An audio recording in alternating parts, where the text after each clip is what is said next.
Welcome back, Crammers, to question 2. The diagram shows 3 points A, B, C on a grid. Write down the points of point A. So we can see here that point A, we always write down the x coordinate first, which is on the horizontal. So we count 0, 1, 2, 3.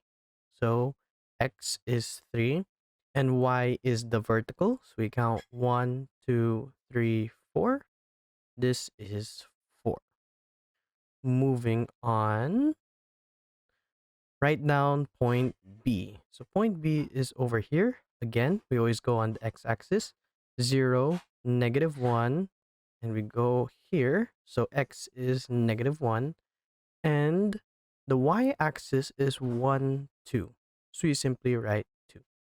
D is on the point such that ABCD is a rhombus. On the grid, draw with a cross the point D. Label this point D.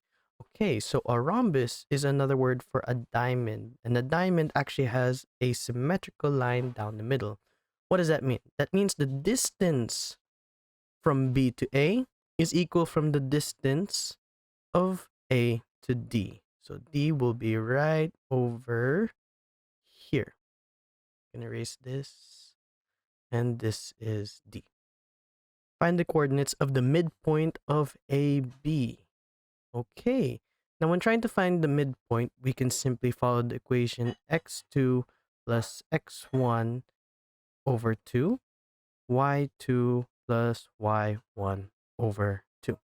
So x2, we have A, and then we already found it as 3, so we can simply write 3, and then B is -1 plus -1 over 2.